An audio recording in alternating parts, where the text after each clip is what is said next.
दोस्तों नमस्कार। दुनिया का कौन सा ऐसा व्यक्ति है जो ये नहीं चाहेगा कि हमारा देश आर्थिक विकास करे, हमारा कंट्री डेवलप्ड हो, हमारे देश में रोजगार के नए नए अवसर हों, हमारा देश प्रगति की राह पे अग्रसर हो। हर कोई चाहता है ना।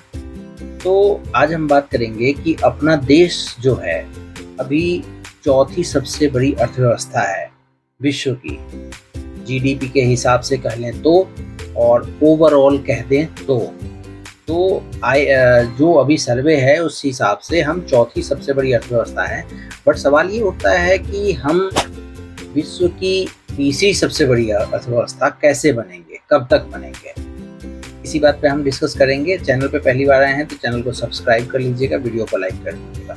देखिए, किसी भी देश की अर्थव्यवस्था वहाँ की भौगोलिक स्थिति पे भी डिपेंड करती है, और वहाँ का जनसंख्या का डेंसिटी है उस पर भी डिपेंड करता है, और वहाँ का इंफ्रास्ट्रक्चर, वहाँ की मैन्युफैक्चरिंग, वहाँ की इन सारी चीज़ों पर ध्यान देना होता है, उस आधार पर डेवलप होता है। अब सबसे बड़ी बात है कि भारत की जो तेज़ रफ्तार से बढ़ती हुई जीडीपी वृद्धि है, जो हमारा जीडीपी बढ़ रहा है इंडिया का, वो सबसे बड़ा मेजर कारण है।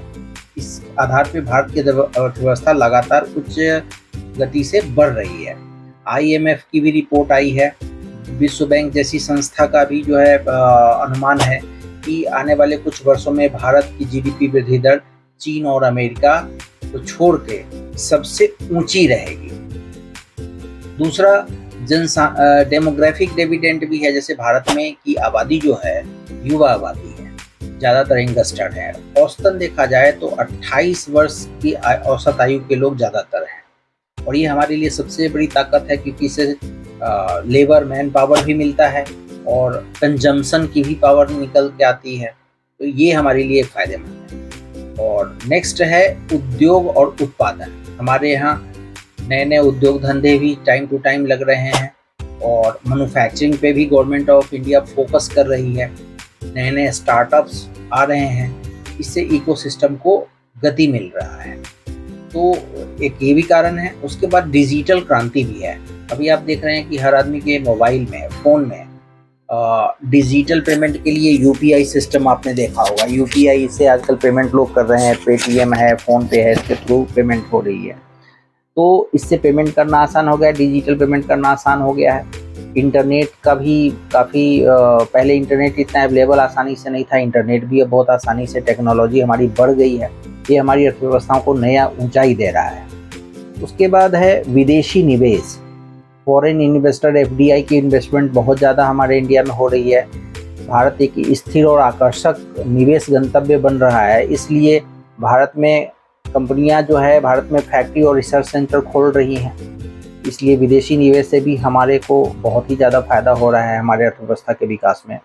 इंफ्रास्ट्रक्चर का भी विकास हो रहा है, हाईवे है, मेट्रो है, स्मार्ट सिटी है, बंदरगाह है। ऐसे प्रोजेक्ट्स जो है लॉजिस्टिक्स को मजबूती देता है, तो इससे उद्योग धंधों को बहुत ही सपोर्ट मिलता है। और सर्विस सेक्टर है, जैसे आईटी सर्विस सेक्टर है, बीपीओ है, स्टार्टअप्स है, वो भारत को वैश्विक स्तर पर कम्पिटिटिव बना रहा है। ये सारे जो कारणस हैं जो मैंने आपको बताए हैं, इस आधार पे अंदाज़ा है कि 2030 तक भारत की अर्थव्यवस्था जीडीपी के मामले में अमेरिका और चीन के बाद तीसरे स्थान पे पहुंच जाएगी। आपका इसके बारे में क्या कहना है, हमें कमेंट करके बताइएगा। चैनल पे पहली बार आए हैं तो चैनल को सब्सक्राइब कर लीजिए, ये बिल्कुल फ्री है। Thank you very much.